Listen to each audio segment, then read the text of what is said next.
Então, eu tenho aqui, né, uma mistura A e B, né, dois reagentes A e B, ele passa num reator, ele vai formar, né, outros compostos C e D, ou ele vai sair mesmo A e B, entendeu? Então, se ele mudar a sua composição, é um processo espontâneo. Se ele não mudar, né, não houver alteração, o processo não é espontâneo. Basicamente, é isso que o Gibbs queria quantificar aí. Então, um exemplo, né, esse nitrogênio e oxigênio, tá, ele pode reagir ou não, dependendo das condições.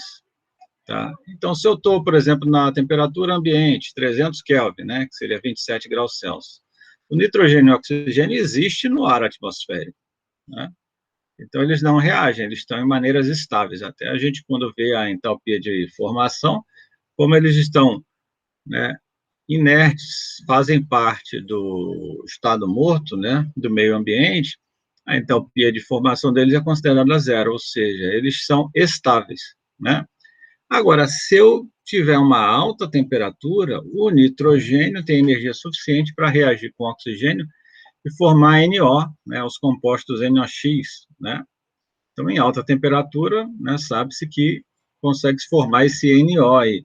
Esse NO não é uma vantagem, né? Ele cria problemas respiratórios, degradação do meio ambiente, né? Motores diesel têm muito problema com formação de NO, né, devido à sua alta temperatura. E o intermediário aqui em média temperatura, né, a gente pode ter ou pode não ter. Uma parte pode, né, reagir e outra não. Né? Então, eu posso formar, né, o NO ou também não formar. Então, quanto que eu vou formar ou não? Então, eu vou quantificar isso daí. Né? Então, através do equilíbrio químico, a gente consegue quantificar isso daí. Tá? Então, eu percebo que algumas reações dependem das condições de temperatura, certo? Também pode ser por pressão, mas a princípio a gente não vai entrar muito nas pressões aí. Ok.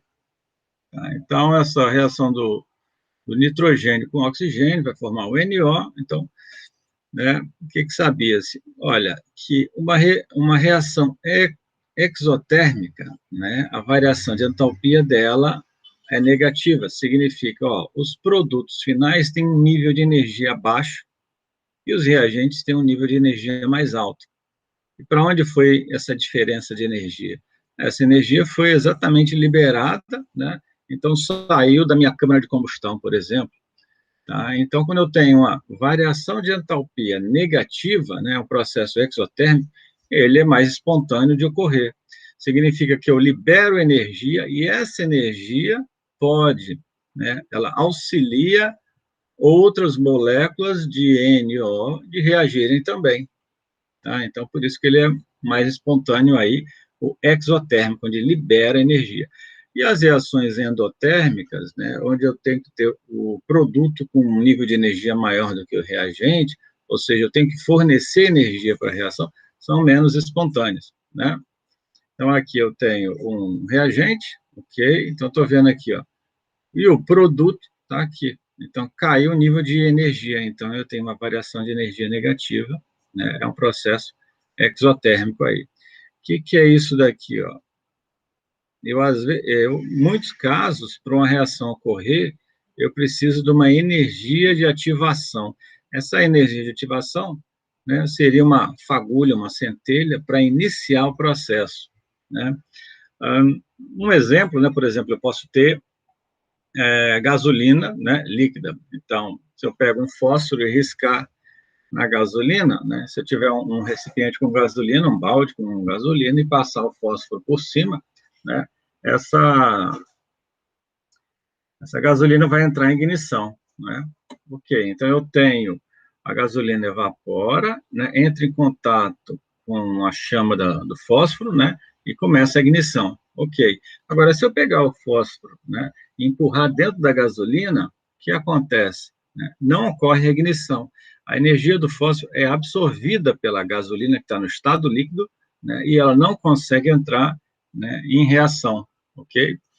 Tem alguns exemplos aqui para entender essas condições, né, de entalpia e entropia. Então, um caso onde eu tenho uma variação de entalpia, né, negativa é um processo exotérmico, E a variação de entropia também, né, é maior do que zero. Ok, então eu tenho uma reação de uma molécula, dois átomos de B e um de A, vai reagir com C e D, tá? Se ela é exotérmica, ela libera energia, então eu tenho energia que pode funcionar como energia de ativação. Ok, isso facilita a minha reação. E a minha variação de entropia é maior do que zero. O que isso significa? Né? Que as moléculas, né? Então, eu vou ter outras moléculas. Então, aqui eu tinha duas moléculas e aqui passou para três moléculas, né? Então, eu começo a gerar uma desordem formando outros estados, né? Outras moléculas. Isso daí é uma tendência natural. Então, pode ser associado como crash test, né? O teste de colisão de carro, onde eu tenho dois carros, né? Colidindo, tá? Então, a tendência é ele espalhar e gerar outras peças, né?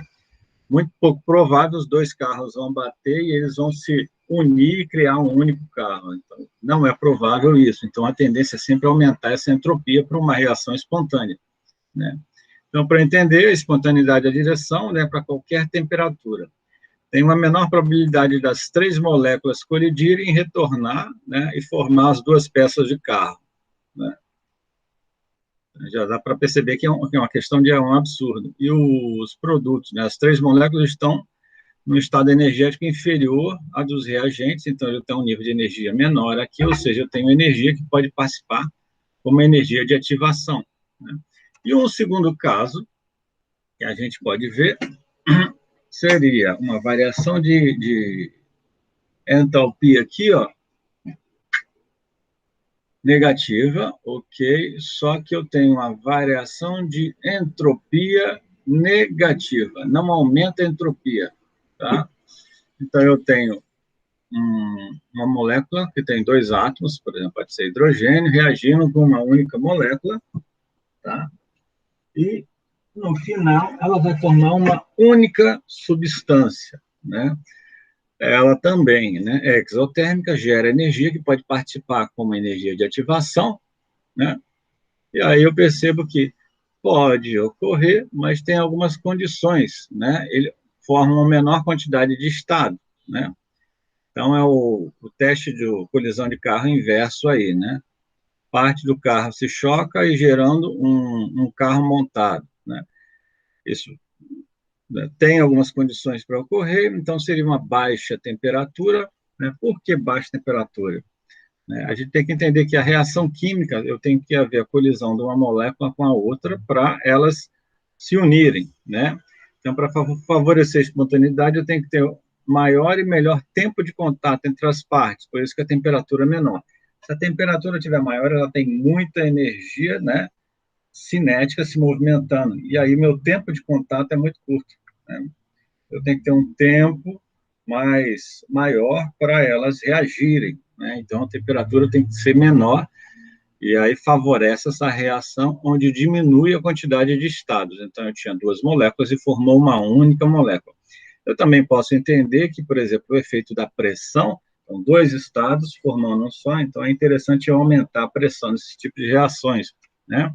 Mas não vamos entrar tanto aí. Então, na tabela de espontaneidade, a gente verifica, olha, a reação exotérmica é boa, né? É uma boa condição para eu ter uma reação química espontânea, e o aumento da entropia, né? Aumentar o número de estados. Então, eu tenho reações mais espontâneas.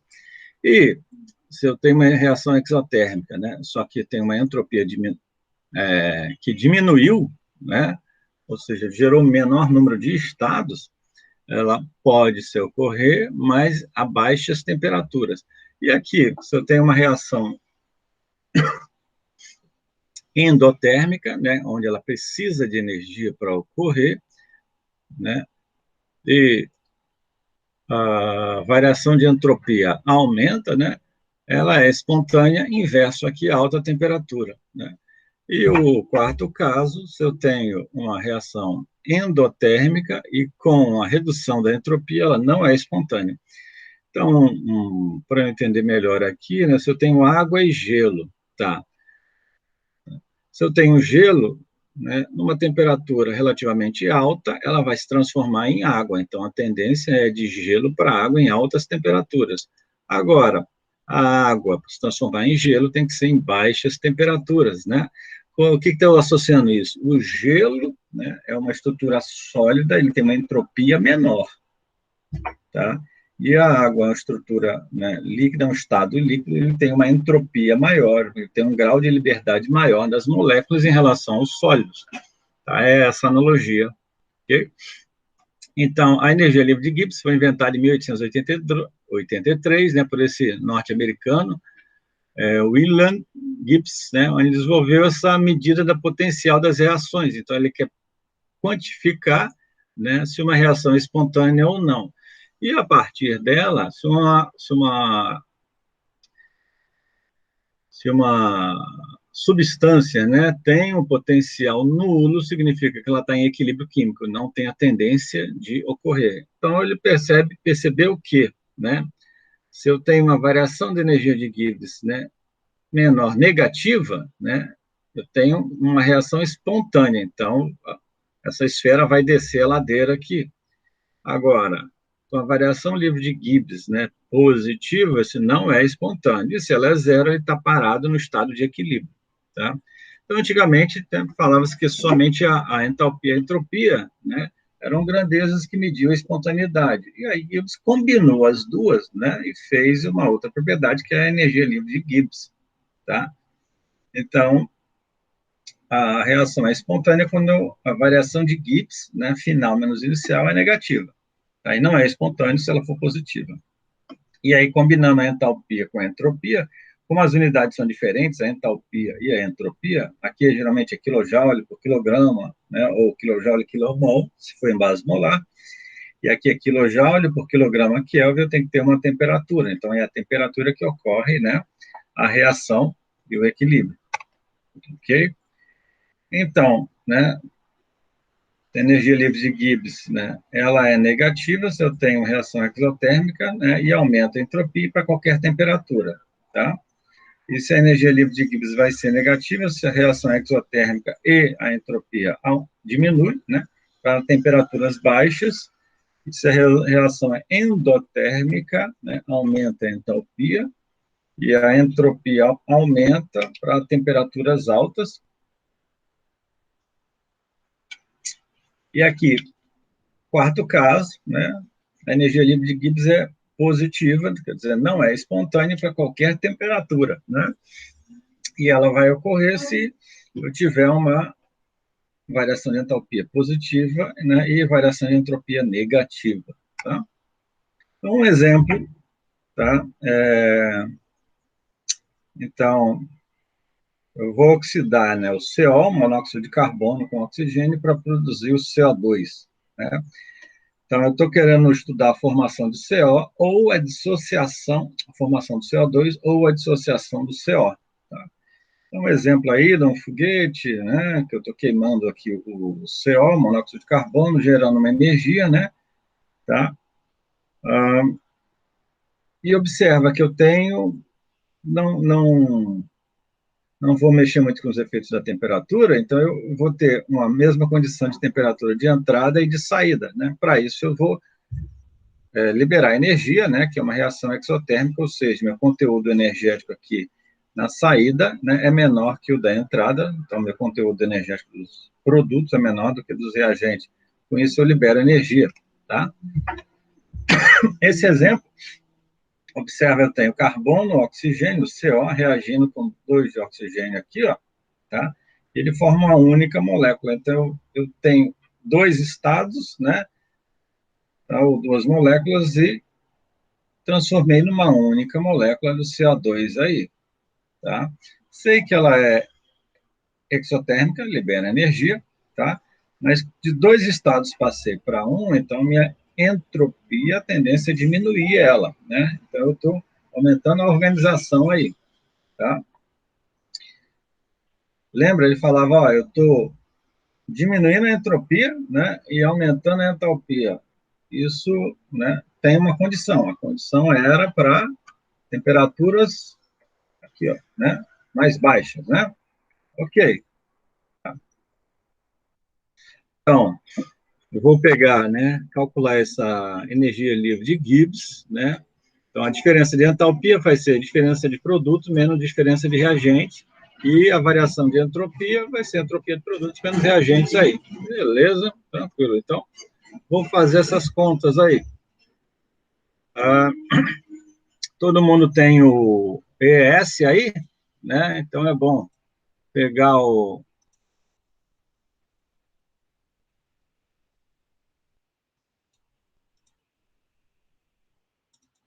ES, vamos fazer umas simulações disso daqui, ó. Então, vamos calcular a energia livre de Gibbs aí.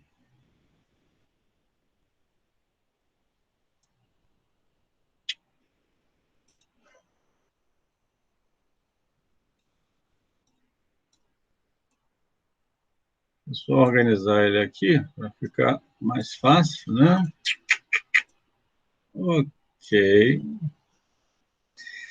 Então, vou calcular a variação de entalpia, tá? Options, vou aumentar aqui o tamanho da minha letra.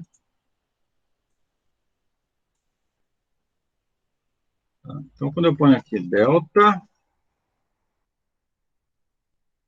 H, bom, fenômeno inicial é a entalpia do CO2, então vamos lá, options. Primeira coisa é definir o sistema de unidades, né?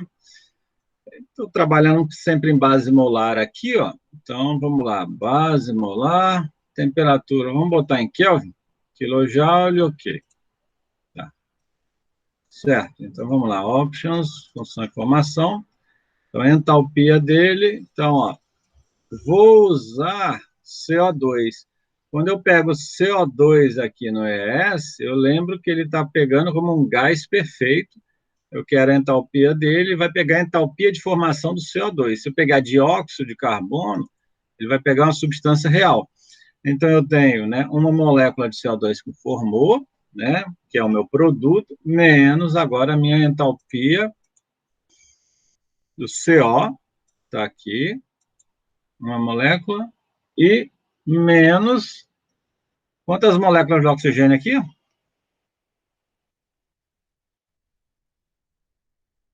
Eu tenho meia molécula do oxigênio, meia molécula aí, né? Ok. Eu percebo que gás ideal, né? Entalpia só depende de temperatura. Eu vou considerar primeiro a temperatura aí T1, né? 298, que é o 25 graus Celsius aí. Achei aí, então vou dar uma testada, né? Sempre testando. Achei aí, ó, menos. Essa vírgula aqui é porque ele está na notação americana, né? Então, menos 200, ou então eu posso entender aqui como megajoule, tá? E agora a entropia, né? Então, vamos lá, delta S agora.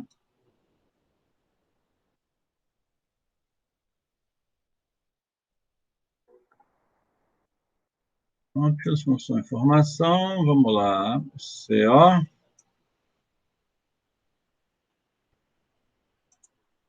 Entropia. Aí, entropia para gás depende sempre de temperatura e pressão, né? Então, a entropia do CO2, que é dos produtos, menos a entropia dos reagentes, opção, função, informação, CO, menos, menos, aqui eu tenho depois, meio do O2. Options, função, informação do O2. Então, tem que descer aqui, ó. O2. Então, além de temperatura, eu também tenho que colocar a pressão P1. Opa, é 1 igual a 100 quilopascais aí, ok? E aí, por último, eu vou achar minha energia livre de Gibbs. Opa, era o delta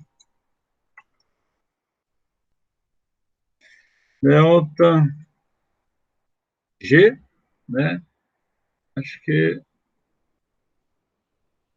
João, essa barra aqui para ficar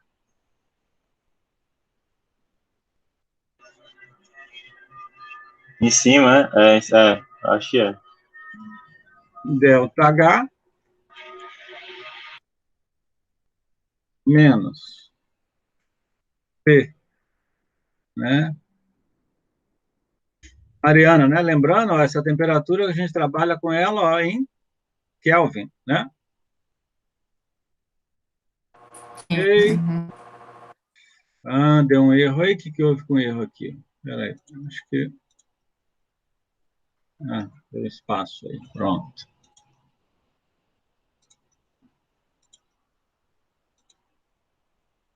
Então, achei a variação de energia livre de Gibbs aqui, bateu com ele, né? Lembrando que eu estou em megajoule, né? Então, aqui é 257 mil aí. Perfeito, né? Então, minha variação de energia livre de Gibbs é negativa, é espontânea, certo? Porém, né, se a gente voltar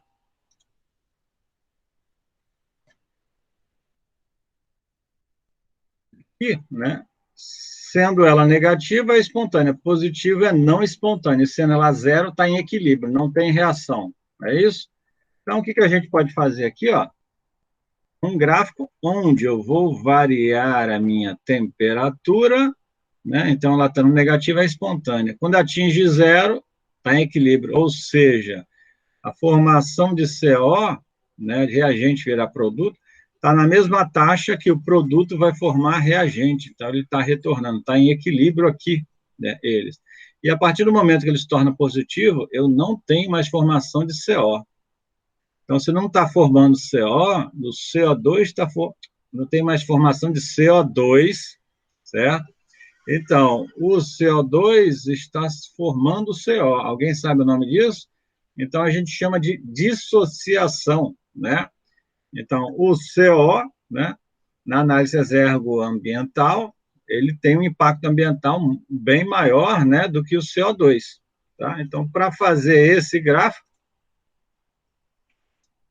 é simples. Eu vou aqui na minha equação, desapareço com a minha temperatura, né? Vou gerar tabelas, né? Onde eu vou entrar com temperatura, achar a energia livre de Gibbs aí, ok? Então, esse cara aqui, propriedades, vou botar ele como primeiro aqui. Opa, propriedades, ele é o primeiro. Ok, então, aqui ele começou, tá de zero, já não dá, né? Zero vai dar erro. Tem 4.000, então eu tenho aí, vou começar aí em 300 e vou até 4.000. Ok? E aí manda executar. Certo. Negativo, negativo, negativo. Opa, aconteceu alguma coisa. O que aconteceu aqui, ó? Apesar que ele está um pouquinho diferente, né?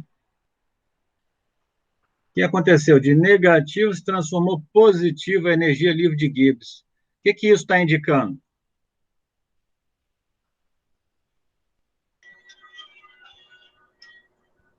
E agora o dióxido de carbono que está formando. Então, vamos voltar aqui, ó. Então, energia livre de Gibbs maior do que zero não é espontâneo, não vai ocorrer a reação, né? Então, eu não tenho a formação de CO2 em temperaturas elevadas, né? Então, posso até tentar achar essa temperatura aqui, ele está dizendo o valor, tá em graus Celsius, certo, então vai dar em torno de uns 3.000 aí. Ok, se eu olhar aqui, está em torno de 3.000, ok, está em graus Celsius. Está aqui 3.100, 3.400, podemos até refazer isso aqui, ó. 3.100,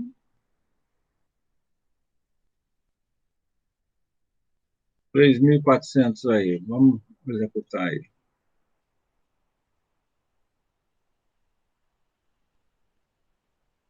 3.000, 3.330, 3.360 aí. Ok, podemos fazer um pouquinho diferente também, ó. A energia livre de Gibbs é 0.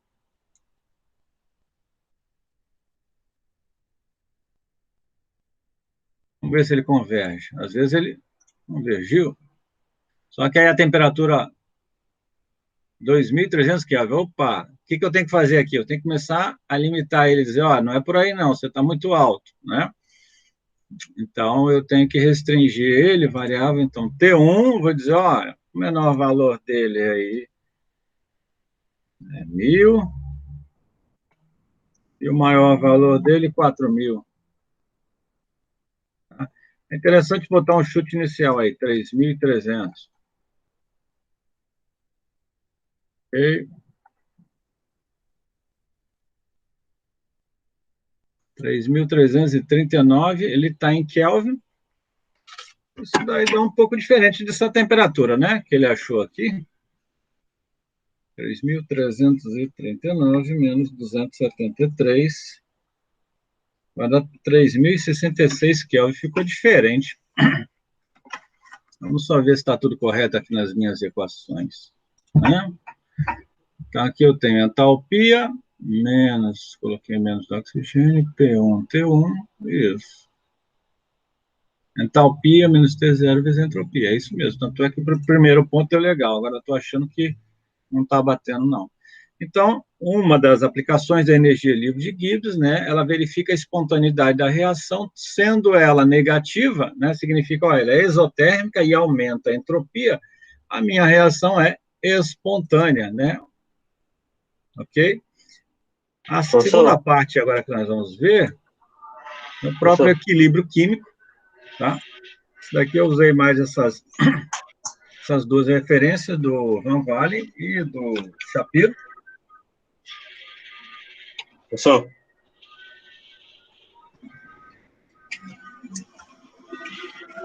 Então, foi estudado, né, por Gibbs o equilíbrio químico, tá? E o equilíbrio químico, né, num sistema, então, o sistema está em equilíbrio químico, né, quando não tem mais possibilidade de realizar trabalho, estando ele isolado do meio, não tendo mais interação aí, calor, trabalho com o meio aí, tá?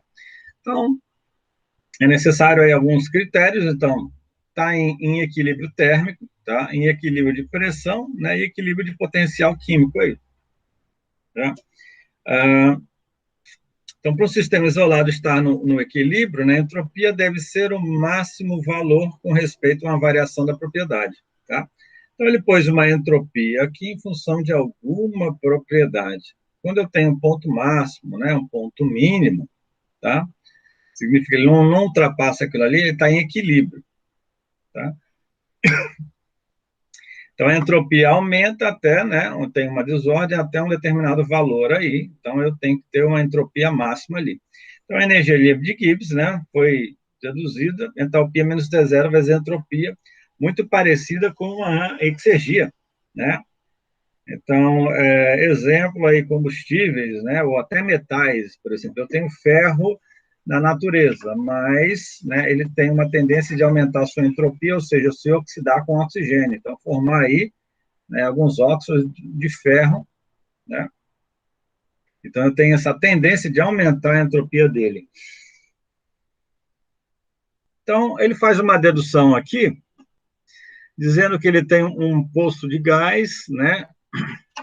E esse gás tem uma pressão aqui embaixo, uma pressão aqui em cima diferente, e tem composições diferentes. Eu vou instalar um motor reversível, mas esse motor não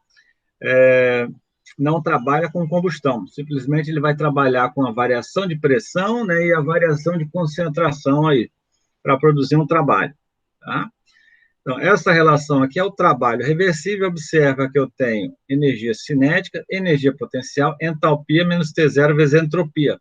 Ela, nós fizemos ali no final da combustão, né, aplicamos a segunda lei, achamos o trabalho reversível, né, de um combustível. Isso aí eu lembro da graduação, né, já passei isso, né, todos aí fizeram, tá? Então, aqui eu tenho praticamente a exergia, né, da entrada e da saída, né, e consideram, também está sendo considerados efeitos cinéticos, né, da velocidade e efeitos potenciais aí. Aí ele vai considerar algumas hipóteses, por exemplo, a mesma temperatura de entrada e saída, tá? Tendo a mesma, né, temperatura de entrada e saída, e ele vai organizar a entalpia menos T0 vezes a entropia como a propriedade de energia livre de Gibbs, ok? Tá. Estando aí na mesma temperatura, né, aí ele vai dizer, olha, esse motor, né, ele era para produzir um trabalho, mas ele não vai produzir nenhum trabalho aí, né, porque ele está nas mesmas condições de temperatura, nas mesmas condições de pressão, tá? E nas mesmas energias cinéticas aí. Então, as energias cinéticas é a mesma, e o que poderia produzir? As energias potenciais à altura, poderia produzir algum trabalho. Porém, na maioria das aplicações, a gente considera que não tem grandes alturas, né, nosso volume de controle que a gente está trabalhando. Então, as energias potenciais também é zero, né? E energia livre de Gibbs é em função de temperatura e pressão, então, estando na mesma temperatura e pressão, né? Então, eu não vou produzir nenhum trabalho. Aí, o que resta, né, dessa expressão? Então, cancelando energias cinéticas e potenciais, as vazões mássicas são as mesmas, eu tenho energia livre de Gibbs mais a potencial na entrada igual à saída, né? Desprezando os efeitos potenciais, então eu tenho a variação de energia livre de Gibbs é zero. Variação vai ser sempre a saída menos a entrada. Então, esse é um estado de equilíbrio. Então, tudo isso daí foi só para mostrar uma dedução. Então, no equilíbrio, a variação de energia livre de Gibbs é zero. Tá, então, como é que seria uma reação química? Eu tenho um composto A e B. Então, eu tenho aqui coeficientes, né, estequiométricos. O que seria isso? Por exemplo, 1, 2, 3, né? Por exemplo, carbono mais coeficiente estequiométrico de oxigênio. Então, isso daí, né, é uma reação química. E ela vai produzir C, né, e D, ok? Então, eu verifico, né, nesta reação como é que está a minha concentração, né, da minha substância A aí, ok? Então, a variação de A, né, então a princípio tem uma concentração alta, vai diminuir, né? Depois, se diminuir demais, significa, olha, que ele começa a retornar para cá. Então, em equilíbrio, né, a energia livre de Gibbs é zero, e eu estou analisando, por exemplo, o parâmetro seria o número de mols de ar, né? Estou considerando aí que temperatura e pressão é constante, né, para não alterar aí, né, meus efeitos da concentração aí, ok? Então, esse VA, VB, né, são o coeficiente, né, da estequiométrico da minha reação. Então, se eu tenho duas fases, né, por exemplo, líquido, gás, ok, né, sólido, líquido, tá? Elas estando na mesma temperatura e na mesma pressão, né, pode haver uma transferência de mols de uma para outra, tá? Então, o número de mols que um aumenta vai ser o número de mols que o outro diminui aí, tá? E a energia livre de Gibbs, ela também é a função da temperatura, pressão, e aí o número de mols de substância 1 e de substância 2, tá? Então, trabalhando com a variação da energia livre de Gibbs, ela é em função de temperatura, tá? Também em função do número de mols 1, número de mols 2 e função de pressão. Estando na mesma temperatura e na mesma pressão, então, eu vou ter o número de, né, a variação de livre de Gibbs de 1, vai ser a variação de Gibbs pelo número de mols de 1, e mesma coisa por 2, então, variação de Gibbs 2, tá?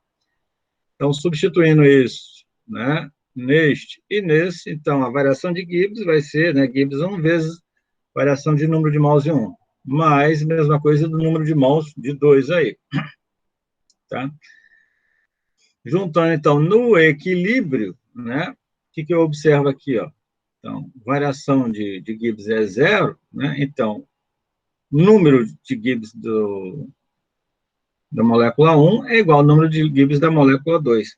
Tá? Tem uma dedução bem tranquila aqui, né, e bem interessante.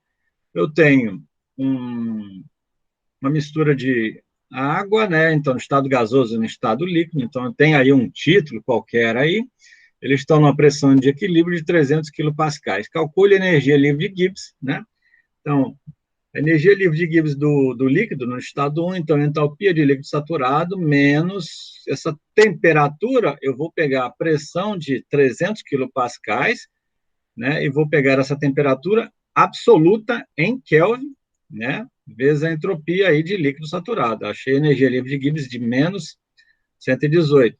E se eu calcular a energia livre de Gibbs do vapor, né, bem interessante, eu chego na mesma valor de número de Gibbs.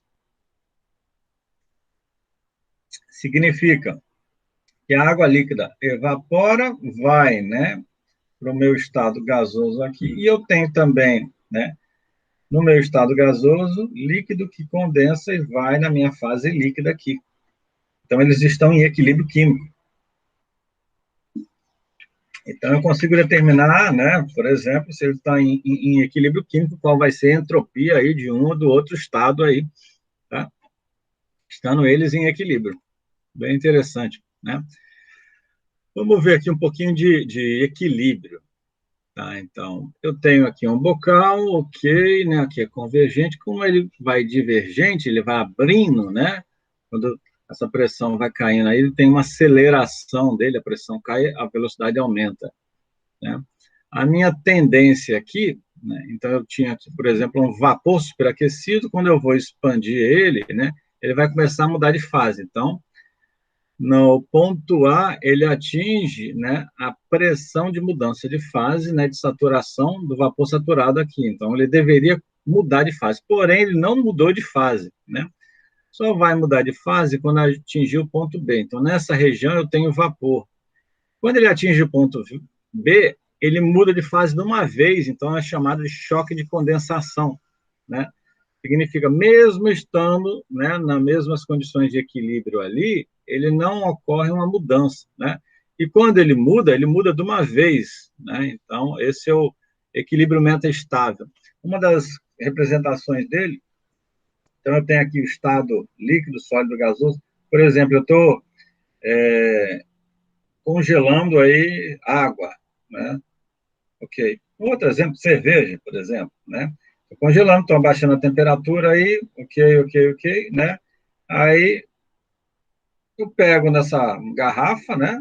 Ela está líquida ainda. Quando eu tiro ela da geladeira, né? Qualquer energia que eu passo, né? Que eu forneço para ela, ela congela de uma vez. Então ela está na iminência de congelar. Já poderia estar congelando se ela estivesse em equilíbrio, né? Mas ela precisa de uma energia de ativação. Então, eu tenho uma esfera aqui, eu posso fazer pequenas, né, oscilações aqui de força nela, ela vai voltar para o equilíbrio. Para ela sair daqui, ela tem que vencer, né, essa resistência, né, então ela precisa de uma energia de ativação para ocorrer aí essa reação dela, tá? Então, é chamado de equilíbrio meta-estável. Mesmo em condições de ocorrer, né, as alterações, ele não ocorre. Então, eu tenho aí num recipiente 4 compostos, né? Então, A, B, C e D, ok? Então, A e B reagem formando C e D, tá? Vamos analisar aí o equilíbrio dele aí, tá? Então, por exemplo, eu tenho aí CO2 aqui formando CO e água formando hidrogênio, ou hidrogênio formando água, né? Lembrando aqui que esses são os coeficientes estequiométricos aqui, né, para o balanceamento da reação. Então, se eles estão em equilíbrio, né, então, qual é a aplicação disso? Eu tenho uns gases que ocorreram a combustão, então, no final, ele vai formar CO2, CO2, NO, né, então, eles estão em equilíbrio. Observa que ele precisa de um certo tempo para entrar em equilíbrio. Tá? Então, eu posso entender que, né, o meu composto A vai diminuir a sua concentração, né? Então, a redução do número de mols de A vai ser igual, né, o coeficiente estequiométrico vezes o grau de reação dele. Mesma coisa B, né? Então, a variação do número de mols de B vai ser o coeficiente estequiométrico de B vezes a variação no grau de reação. E já C e D, né, tem uma tendência de aumentar, né, o número de mols, então é mais o coeficiente estequiométrico de C e D, né, vezes a variação do grau de reação aí. Ok? Então, esse termo aqui, né, um grau de reação. Então, a variação do número de mols, né, é o coeficiente estequiométrico vezes o grau de reação. Então, a energia livre de Gibbs, né, vai ser energia livre de Gibbs C e D dos produtos, que são positivos, né, menos A e B, que são dos reagentes aqui. Ok? Certo. Então, desenvolver uma função molar de Gibbs para a substância A, considerando pressão e temperatura e número de mols de B constante aqui, né? Ok, então a energia livre de Gibbs de A vai ser, né, entalpia, né, menos T0 vezes entropia para A, considerando aí temperatura, pressão, né, e número de mols de B constante aí. Ok. A entalpia, eu pego direto a entalpia de formação, mais a variação de entalpia se ele tiver num outro estado diferente aí. E a entropia, eu pego a entropia em função de temperatura e pressão, e mais esse termo. Estão lembrados desse termo aqui? Isso daqui é chamado de entropia de mistura, né? Toda vez que eu tenho uma mistura, então a entropia é função de temperatura, pressão, mais a concentração, né? É o trabalho que eu preciso para separar, né, essa substância aí, tá? Aí todo mundo, né, já trabalhou com isso daí, né? Pode ser que não tenha, esteja lembrando. Então, a energia livre de Gibbs, entalpia menos T0 vezes entropia, vezes esse termo aqui da entropia. Então, tem um T aqui, multiplicando esse termo, né? Observa que aqui seria entalpia menos T0 vezes entropia. Esse menos com menos daqui, né? Ele virou mais, tá? Então, a energia livre de Gibbs vai ser a energia livre de Gibbs padrão, sem considerar a concentração, mais a correção da concentração aqui, tá? Então, substituindo aqui, então, a variação de energia livre de Gibbs daquela reação, né, é C e D que aumentam, né, vezes o coeficiente estequiométrico de C e D, menos o coeficiente estequiométrico de A e B que se reduzem, né, vezes a concentração que ele está aqui, tá, para todos os componentes aí. Então, a energia livre de Gibbs, né, numa reação química, onde os reagentes e produtos entram e saem no mesmo estado padrão, estão separados aí, né, nessa expressão. Ok, então essa é uma simplificação dela, né, para todos os componentes, e aqui ele está dizendo, olha, se todos os reagentes e produtos entrarem separados, ele tem essa relação, né, que não é bem assim. Tá? Então, na prática, você pode trabalhar, né, como você tem, voltando aqui, ó, esses termos aqui positivos e esse daqui negativo, então, né, os produtos ficam positivos, e aqui é um log neperiano, os reagentes negativos, então eu tenho concentração dos produtos aqui em cima, dividido pela concentração dos reagentes. Se eu voltar, essa energia, né, essa entropia da mistura, né, praticamente eu quero determinar a minha pressão parcial e aqui a minha pressão padrão. Esta pressão parcial é a pressão total vezes esse Y. Esse Y é a minha fração, o quê? Molar, não é mássica. Por quê? Lei de Dalton fala, para eu determinar a minha pressão parcial é a pressão total vezes a fração molar. Então, nunca trabalhem com fração mássica, né? Então, aqui são as frações molares dos produtos dividido pelas frações molares dos reagentes aqui, né? E aqui, se eu tiver pressões diferentes da pressão padrão aí, né? Se eu trabalhar também com os efeitos de pressão. E aqui eu vou ter, né, o número de estequiométricos de produtos menos o número de estequiométricos dos reagentes, tá? Em equilíbrio, a variação de energia de livre de Gibbs é zero, né? Ok? Então, esse termo, né, é zero. Eu vou ter, separo esse termo para cá, tá? O RT também.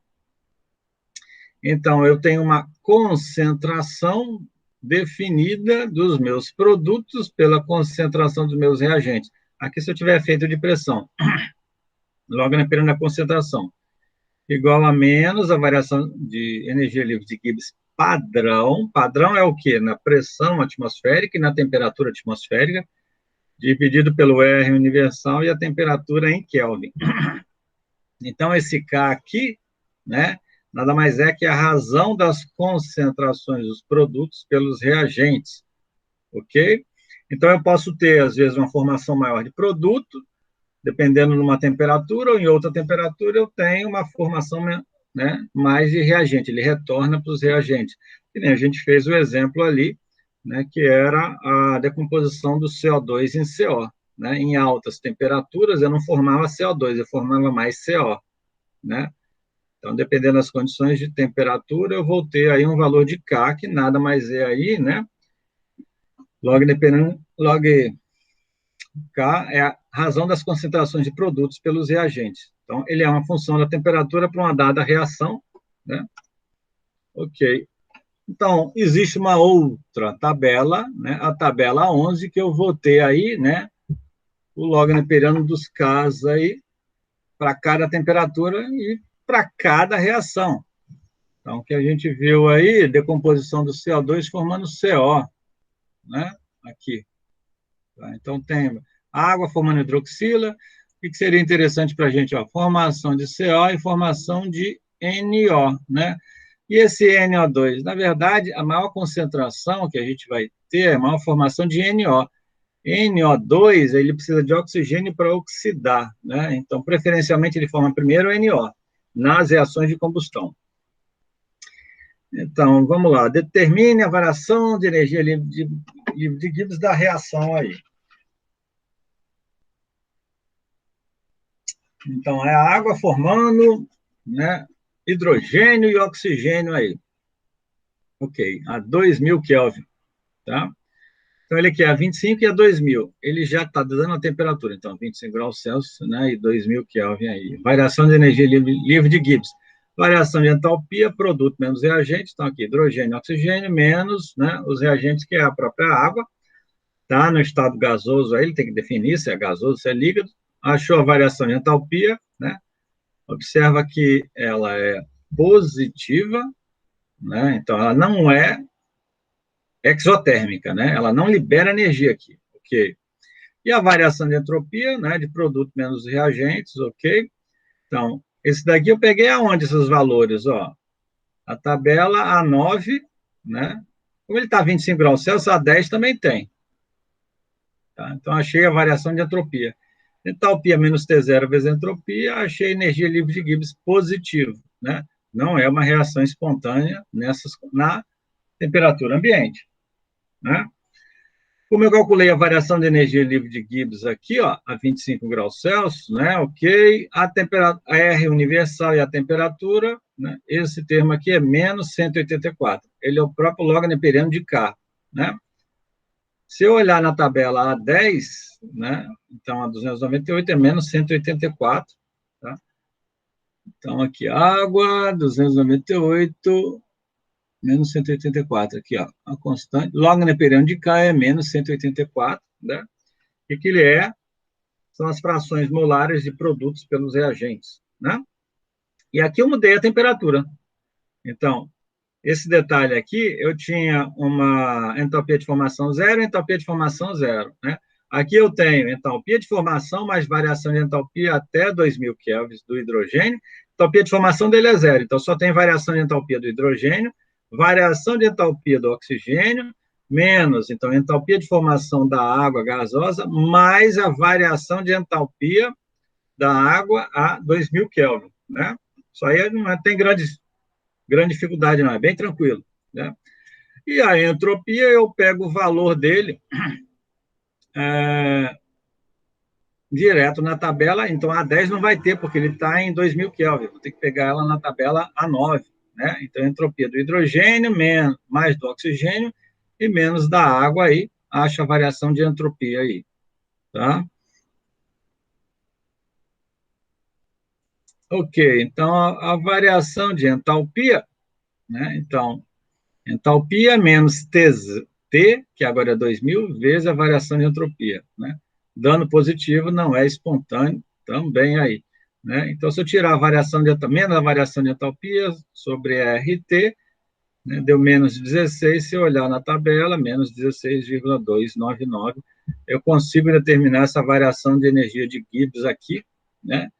E essas constantes, fazendo pelo próprio ES aí, tá? Ok. O único detalhe aqui, que ele tem uma de água, formou oxigênio e nitrogênio, né? Nosso amigo na entropia aí, nos produtos, ele teria uma correção aqui e aqui. Uhum. Ele não considerou aí. Tá. Então, a conclusão, né? Se eu tenho uma variação livre de Gibbs, né, positiva, né? Então, o log neperiano de K é negativo, né? E o K, a constante é pequena. Então, lembra, a constante é produto pelo reagente. Então, eu vou ter uma concentração muito pequena molar dos produtos, né? Então, não vai estar formando produto, vai estar formando mais reagente. Então, né, o Y do produto é menor que o Y dos reagentes, então a reação está deslocada para a esquerda, ou seja, a tendência é formar mais reagentes. E se a energia livre de Gibbs é negativa, né, então a energia livre de Gibbs é negativa, o log neperiano de K é positivo, então K é grande. Então eu tenho uma fração molar maior dos meus produtos, né? Então, ou seja, a reação está deslocada para a direita, ou seja, a tendência é formar reagentes, tá? Então, sempre atento que a energia livre de Gibbs negativa é espontânea, né? Então, tem a tendência de formar aí os meus produtos. Tem uma outra combinação, às vezes eu não tenho a reação, né, descrita nessa tabela A11, mas eu posso combinar, né, duas outras reações, né, somando ou subtraindo, tá? Para calcular essa terceira reação aí. Então, a variação de Gibbs vai ser, então, constante A da variação de equação 1 mais B vezes equação 2. Ok. Então, a terceira reação, né, se for, por exemplo, uma diferença, né, A menos B, né, ok, eu posso determinar aqui A, o da terceira menos Gibbs, tá, vai ser menos a de A, menos a de B, então vai ser, estou somando as duas aqui, então, duas constantes é o produto das duas. Se a soma no log neperiano vira produto, né? Se tiver diferença, vai ter uma razão aí, tá? Então, um exemplo aqui para entender, o hidrogênio com CO2 vai formar água e CO aí nessa. Eu não tenho essa reação, mas eu tenho do CO2 formando CO e da água formando hidrogênio, né? Observa, ó, CO2 está aqui, só que eu não tenho, aqui eu tenho dois, aqui eu só tenho um, então meia dessa equação aqui, ó. E positivo, está exatamente o mesmo lado. E aqui a água está do outro lado, então uma negativa e aqui é uma de água, tem duas de água, né? Então é menos meia, né? Então aqui meio menos meio, né? Então um positivo e outro negativo, então o K vai ser o K1 da equação 1 dividido por ser a diferença por K da equação 2 e meio, né? Posso botar em evidência, vai ser a raiz deles aí. Tá?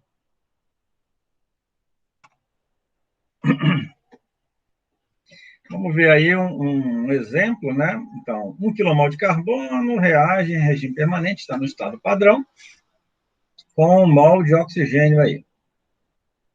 Ok.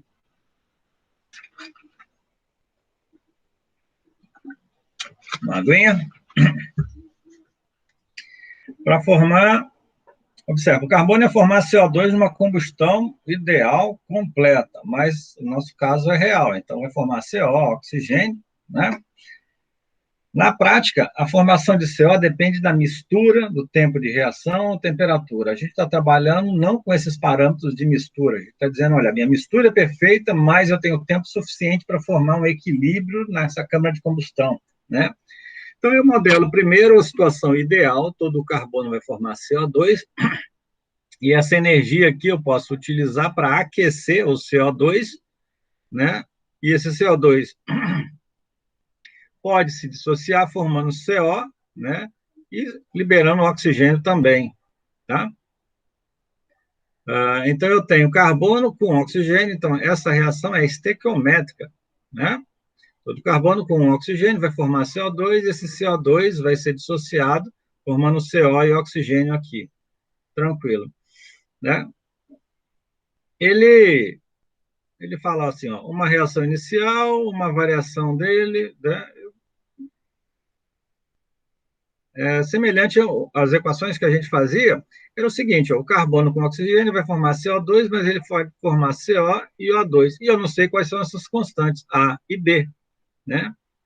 Aqui as constantes, então eu tenho 1 mol de carbono, se eu contar o número de átomos, né? Ele fala o seguinte, ó, 1 mol de carbono vai formar 1 de CO2 se fosse completo, e aqui seria zero. Mas não, uma parte desse carbono vem para cá. Ele chamou de 2Z. Então, 1 menos 2Z. E aqui vai ser o quê? 2Z. Se eu somar 1 menos 2Z mais 2Z, vai dar 1. Então, está balanceado o meu número de carbonos. Aí, se eu poderia chamar só de Z? Poderia. Dá o mesmo resultado. Não muda nada.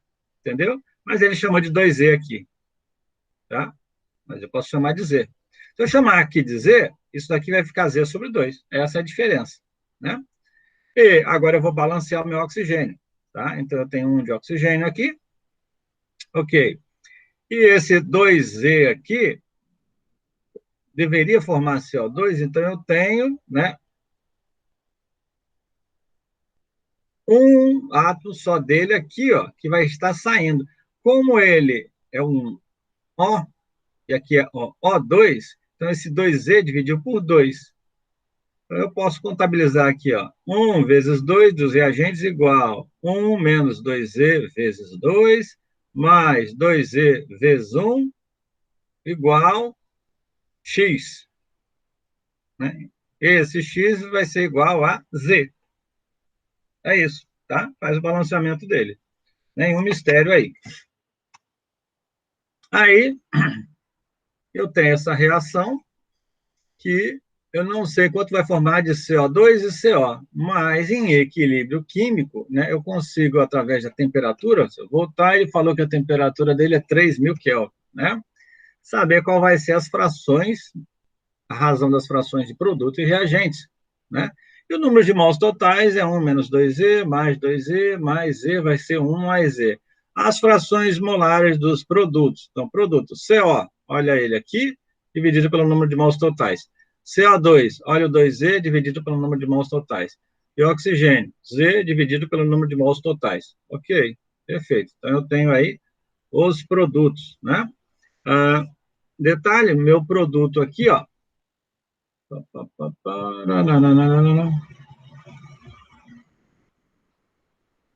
certo.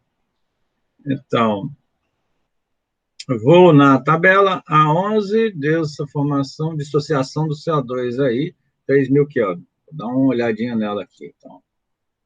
A11, essa dissociação dele, vou ter que diminuir aqui. 3.000 aqui, dissociação do CO, menos 2,217. Ok. Então, menos 2,217. Achei ele na tabela. Tá? E assim, log neperiano de K, isso. Para achar o K, eu tiro só o neperiano. Ok? Então, tem o valor de K. K é a razão, né? Do CO e do oxigênio, que são os produtos. Tá? E aqui dos reagentes. Desta reação aqui, né? Produtos e dos reagentes aqui. Essa constante de equilíbrio. O efeito de pressão, mas a pressão é a mesma pressão padrão, então esse termo daqui, essas razões dá 1, então não importa o expoente, tá? Lembrando aqui, tem que tomar um pouquinho de cuidado, que é o seguinte, ó, eu tenho 2 de CO2 e 2 de CO, né? Então aqui, esse expoente vem multiplicando aqui a fração, ó, 2, então aqui é o quadrado e aqui é o quadrado também, tá? Aí, minha dificuldade, né? Eu tenho esse termo daqui, ó, eu posso jogar ele para cá invertido, tá? Então, esse termo está ao quadrado, cancelar este daqui, invertendo ele aqui em cima, e esse termo vem para baixo aqui, ó, por exemplo, tá? Uma deduçãozinha, um algebrismo aí, tá? Como ele está ao quadrado, eu cancelei com esse daqui, né? Esse, cancelei com esse, tá? E aí ele fica nessa expressão.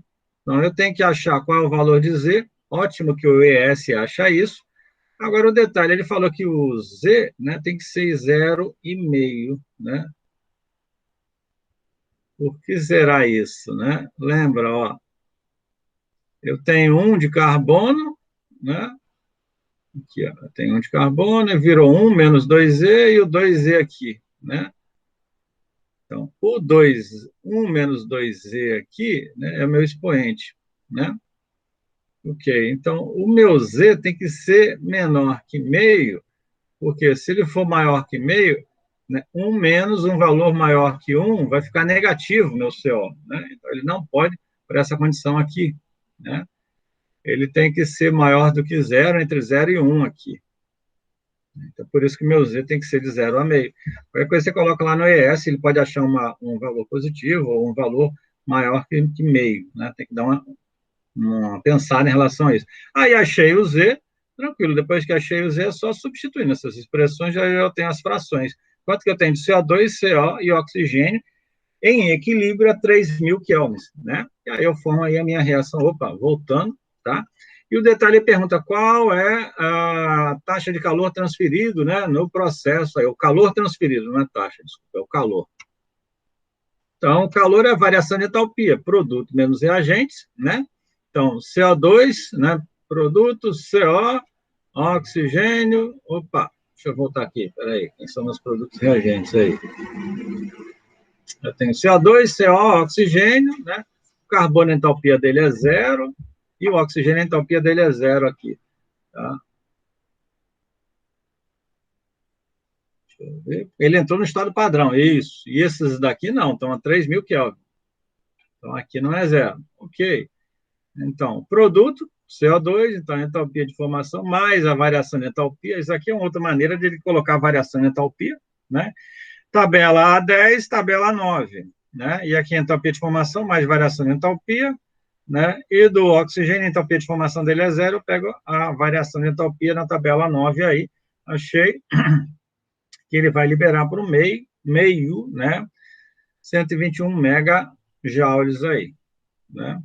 Aí isso está por quilomol de carbono, né?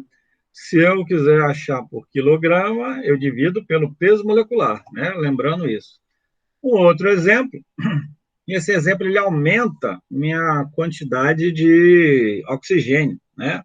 Então, eu tenho 1 kmol de carbono no estado padrão, vai reagir com 2 kmols de oxigênio agora, não é mais 1. Então, eu tenho mais oxigênio, né? Obviamente, vai ter que sair mais oxigênio nos produtos de combustão. Então, para formar uma mistura em equilíbrio, em 3.000 Kelvin também, observa CO2, CO, oxigênio, determine a composição em equilíbrio aí, ó. Então, carbono com 2 oxigênio, ia formar CO2 e oxigênio, tá? E aí, depois eu vou ter uma dissociação desse oxigênio, formando CO, né, e O2, ok, né? Então, nem olha essa viagem que ele faz aqui, carbono com 2 aqui, então 1 menos 2Z, né? Aqui vai ficar o 2Z, então está balanceado, um átomo de carbono dos reagentes, se eu somar esses dois vai ser um átomo aqui nos produtos, e agora eu vou balancear o oxigênio, 2 vezes 2 é igual a 1 menos 2Z vezes 2, mais 2Z vezes 1, quanto é que dá aqui? Então, isso deu 1 mais Z. O anterior dava só o Z, ó, né? Esse daqui, ele deu 1 mais Z porque tinha simplesmente porque tinha uma molécula de oxigênio a mais, né? Simples, né? Aí, as frações molares, né? Dos produtos, CO2, CO, oxigênio, mesma coisa. Aqui ele somou o número de mols totais, tá? Ok? Lembrando que na reação, né, tem o 2 aqui, então as frações molares do CO é ao quadrado aqui, do CO2 também é ao quadrado, tá? Vai dar o mesmo termo. Para essa temperatura de 3.000 Kelvin, o K a gente já sabe, vai ser exatamente o mesmo, tá? Opa! O que aconteceu aqui? Deixa eu subir mais um pouco desses slides, né? Vou achar o Z novamente, tá? E o que acontece aqui? Meu CO2 ó, diminui, meu oxigênio aumenta, quase 53% em mols, né, de O2, ok? Então, vou comparar com o anterior, ó. 32, 14, 53. Voltar. CO2, CO e oxigênio. 32, 32, aumentou o CO, né? Opa, 32, desculpa, de 46 diminuiu para 32, porque aumentou mais oxigênio. O oxigênio aqui, de 17, ele aumentou, né? E o CO também diminuiu, né? 35 foi 14, o oxigênio que aumentou bastante, porque ele colocou mais excesso de oxigênio aí, né? Ok. E também reações simultâneas, se eu tiver várias reações, tá?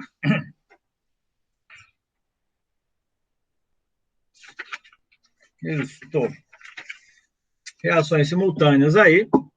Então, eu tenho duas reações se combinando, por exemplo. Então, um componente A mais B vai formar C e D, só que A também reage com L, vai formar M e N aí, né? Então, considerando o componente A está envolvido nas duas reações, né? Então, o número de mols de A, B e L diminui, A, B e L diminui, né? E C, D, M e N aumenta, né? Então, os graus de reações 1 e 2 são, né, o grau de reação 1 e grau de reação 2, ok? Então, a variação no número de mols de A, né, é menos, só que agora eu tenho, né, o grau de reação 1 da reação 1 e menos o grau de reação da reação 2, né, vezes o coeficiente estequiométrico aí de A1 e A2. Então, A1 e A2 aqui, ok? A e B, tranquilo, diminui, né? L também diminui aqui. C, D aumenta, M e N também aumentam, né? Então, a variação de energia de livre de Gibbs, a pressão e temperatura constante aí, tá? Então, vai ser a variação de Gibbs de A, B, C, D, M, L, N, todos eles aí, né? Ok. Então, através da reação 1 e 2 e do grau de reação, né? Então, variação de energia livre de Gibbs, coeficiente estequiométrico de C, D, né? Que são os produtos menos reagentes A, 1 e B, que é menos aqui, da reação 1. Mesma coisa para a reação 2, os produtos M e N que estão aumentando, menos, né, A2 e L que estão diminuindo, né? O grau de reação 2 aí. Tá. Lembrando, né, a energia livre de Gibbs é o Gibbs mais, né, a entropia da mistura dele aqui, tá? Então, aqui vai ter, né, as frações molares dos produtos e dos reagentes, né? Esse daqui é energia livre de Gibbs, tá? No estado padrão.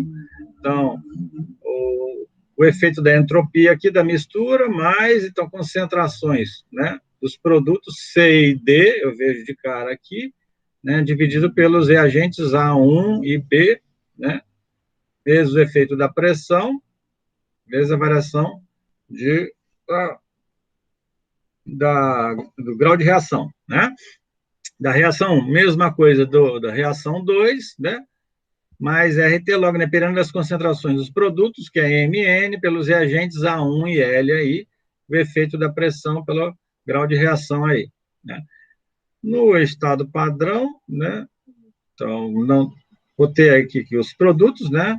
Menos os reagentes, todos eles separados aqui, né? Mas não é bem isso que ocorre na prática, tá?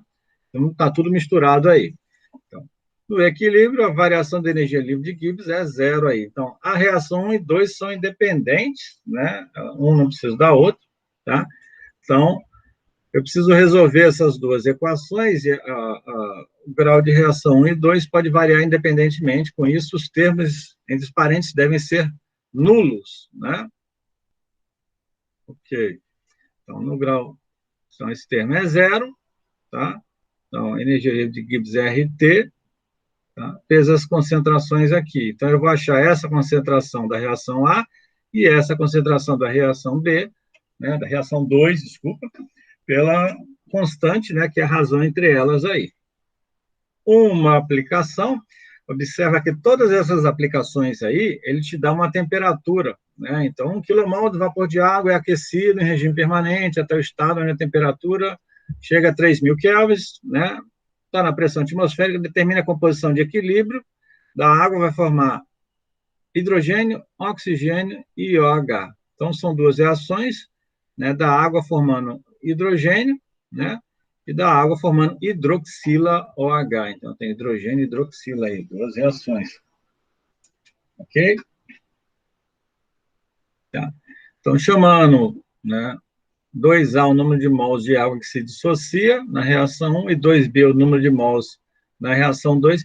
Geralmente, ele chama de 2, né, para não ter uma fração, né, do oxigênio que fica isolado.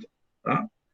Então, a água vai se formar em água, 1 menos 2A menos 2B. Né?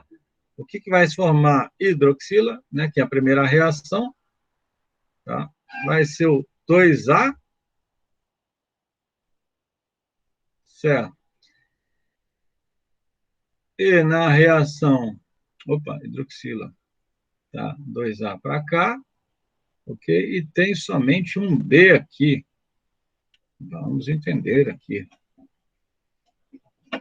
A água formou hidroxila menos 2A. Hidroxila, 2A, menos 2A dissociando, 2A aqui. E o oxigênio é o A. E a água formando hidroxila, sim. A água é menos 2B, a hidroxila é só aqui é o hidrogênio, é só o B, e aqui a hidroxila eu tenho o oxigênio vem inteirinho para cá, o 2B para cá. Tá. Então, pelo balanço do hidrogênio, o número de mols de água é essa, número de mols do hidrogênio, então 2A, e aqui é o B. Tá, 2A mais o B. E o oxigênio, né? Só o A aqui, e a hidroxila 2B aqui. Se eu somar todos, eu tenho o número de mols totais aí, né? Aqui eu percebo que 1 menos 2A menos 2B, esse termo aqui, né, não pode passar de 1, né? Então, A mais B tem que ser menor que meio aí, né? Menor ou igual a meio, certo? Então, tomando cuidado aqui, fazendo o balanceamento, né, da água em hidrogênio e água em hidroxila, ok? Então, o hidrogênio é 2A mais B, né? A água é 1 menos 2A menos 2B, o oxigênio é o A, e a hidroxila é 2B aí. Vou colocar ele nas constantes, né, da equação 1 e da equação 2, que ocorre. Então, tem a constante K1 e K2. Observa que ambas vão estar na mesma temperatura, né, que é o 3.000 Kelvin aí. Então, eu tenho a constante K1 e K2 na tabela A11. Vamos dar uma olhadinha aí. Então, a primeira é formação de hidrogênio. Vamos lá. Aqui, 3.000 Kelvin. Isso. Menos 6,184 e a outra hidroxila menos 5,845. Menos 6,8, que ele já tirou o neperiano aí, do K1 e do K2, e 5, ok. Temos Ks aí. A vantagem é que o ES ele calcula tudo isso, os efeitos das pressões são desprezíveis, então o K1 aqui, o K2 está aqui, já tem os valores do K, então ele vai achar o A e B e dá para achar as frações, né? Realmente, só com ES aí, né? Esses exemplos, eles sempre dão a temperatura, mas tem como você não dar a temperatura e achar a temperatura de equilíbrio, né? Agradeço, então, a atenção, né? Mas o objetivo agora, reações simultâneas aí, a gente não precisa se preocupar tanto aí. Meu objetivo agora é pegar no ES, então eu quero que vocês comecem a entender nesses exemplos aqui, ó. Tem dois exemplos muito bons. O primeiro é esse Java aqui, que é o que nós vamos ver. Equilíbrio químico usando, né, a lei de massa, tá? E o outro aqui é a convergência de números complexos, é esse equilíbrio químico aqui de convergência, que é esse último exemplo, né? Nós vamos ver aqui este exemplo aqui, ó.